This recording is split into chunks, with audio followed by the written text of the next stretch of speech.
Hello everyone and welcome back to the video. So today I'm going to be talking about a very interesting topic, and that is what to do depending on who hits Castle Age first in 1v1. Now the thing is, when it comes to Age of Empires, is that Castle Age brings a ton of advantages that come inherently, and so it's a really critical moment of the game when either player hits Castle Age. Of course, if you both hit at the same time, then you get these advantages equally and the game ends up being quite similar. But if one player hits Castle Age significantly faster, so we're talking like 30 seconds to a minute at least faster, then the dynamic of the game completely changes, and it's up to both players to do certain things to take advantage of their position. So I'm going to go ahead and tell you guys what to do if you hit Castle Age first, and then what to do if your opponent hits Castle Age first. And this is, in my opinion, the best way to consistently win games in 1v1, because throughout 10, 20, 30 games, you're not always going to have the luxury of hitting Castle Age first, and it's not always going to be the correct play to hit Castle Age first, because oftentimes there are things that you can do in the Feudal Age. Now keep in mind, in this particular video I'm going to assume that no major damage was done in Feudal Age, so if the guy who's going up later, he probably has more army or a bit more economy, and the guy who went up first is either selling his stone or just simply has a faster civ, and it's not necessarily that one player killed like 5 vills, because in that case you're probably dead.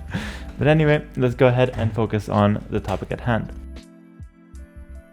Alright, so if you hit Castle Age first, there's basically 3 things that you want to do to take advantage of your position. Keep in mind, you have to do one of these 3 things, and naturally you will be doing them, because if you just simply do nothing and just sit in Castle Age first, then you're giving up a chance to actually win the game. So that's a huge no-no. We don't want to do that. Let our opponent off the hook. So instead, we're going to look to do, as I said, one of these 3 things. The first thing, and this is the most obvious, is to drop town centers and get an eco lead. And in this category, we also have potentially getting relics, because that also kind of counts to an eco lead, helps you play for the long run. This is an obvious choice because you have 200 stone at the start of a game, and those 200 stone can be used to add 2 town centers. And the benefits of adding town centers are immense. You get to A, protect your town, and B, double or triple the amount of villagers you're able to make every 25 seconds. And so if I get the Castle Age, make 2 town centers, and my opponent does nothing for the next 2 minutes to punish me, then I will get a pretty significant villager lead, and that villager lead will continue to grow, because it's very unlikely that my opponent will be able to catch up unless he does some significant damage. So as long as you're able to stay safe, dropping town centers is a great way to get ahead in early castle, and it's something I highly recommend to do if you can get away with it. The second thing you can look to do, and oftentimes you do this along with number 1 as well, but the second thing you look to do is to invest into tech and force fights with your stronger technology. This is super evident when it comes to a crossbow war. If I get the Castle Age with archers and my opponent also has archers, I can get crossbow, bodkin, and ballistics, and my opponent will have no chance to fight me if he's still in the Feudal Age with range units. Even if he's got skirms, crossbows with bodkin will win the fight with decent micro. And so getting that extra tech and forcing your opponent to fight will give you a massive advantage, because if you're able to either kill villagers with your extra tech or force him to fight and kill his army, then you naturally get the castle, or when he gets the Castle Age, you naturally still have an advantage because you have your army still alive and he has taken some damage. And so this is definitely one of the things you're looking to do as soon as you get the Castle Age. Also considered as tech is something like knight pushes,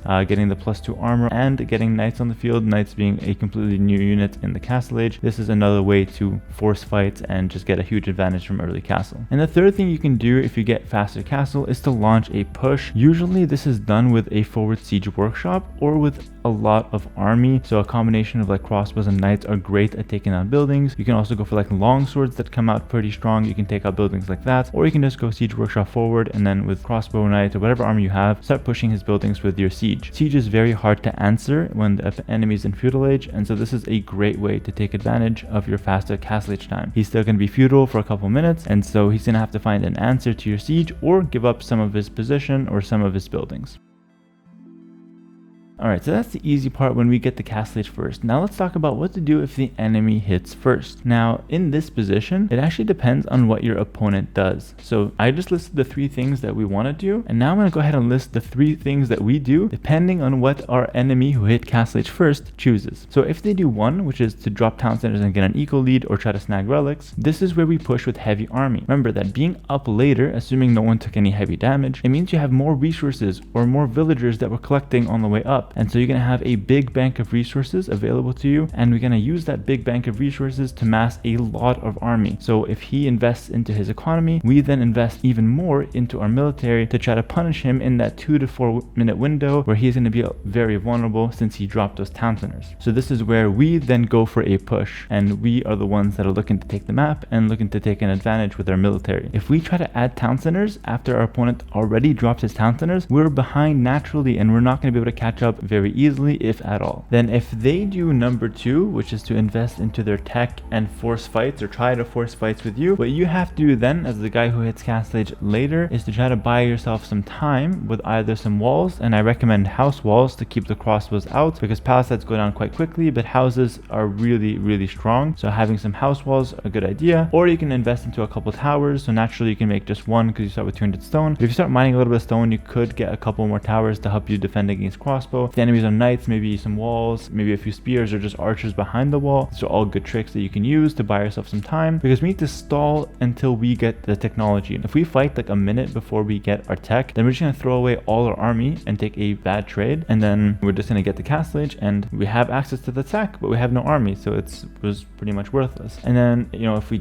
take heavy losses, if we lose a lot of villagers, yes, we can get the Castle Age, get the tech, and try to fight him, but then we already took a lot of economy damage, and he's going to start pulling ahead with his own economy. So the only way to win from this position is to buy yourself time, avoid fights, take minimal damage, and then push back with either a counter unit or more army that you're able to amass because you have, again, more vills. Since you're up later, those villagers gather more resources. I shouldn't say you have more vills, you have more resources because you had more vills on the way up, which gather more resources. So you push back with counter units or with more army. And then lastly, if they do 3, which is launch a push and try to kill you in early castle, you have 2 choices. You have to go for heavy defense regardless which choice you take. So the first choice is to either go full feudal. This is really good against someone who's going FC into siege push, like kind of like a Huang style push. For those who know who Huang is, full feudal defense is really good against those pushes because usually they have very low eco. So as long as you snipe their siege one time and clear their initial push, you will win the game. And full feudal usually involves bloodlines, scouts, and so you kind of need bloodlines backed up with some archers or something like that. So that's usually one way to do it, and that's a good way to actually defend against those kind of pushes, but that's a bit rare. The second way to do it, or the real way to defend against a Castle Age push, is to get the Castle Age yourself and then invest right away into heavy defense. This could be dropping a castle, this could be 2 monastery into redemption monks to convert their siege, this could be guard tower defense, this could be your own siege on defense. So go into these very expensive options, but the heavy defense that really saves you from getting pushed, because the problem is if you try to invest into economy, it's not going to work, since your opponent will just be able to start taking down your buildings, taking down your army, and just quickly, you know, make sure your economy is in shambles. And if you try to go for just like your standard army, it's going to be very hard to deal with some siege plus his army, especially if he's on like a nasty hill. And so you have to defend with some of these heavier options, and in the long run it'll be worth it, because if you can just survive the push, chances are their economy will be a lot worse than yours, and you can definitely play from there.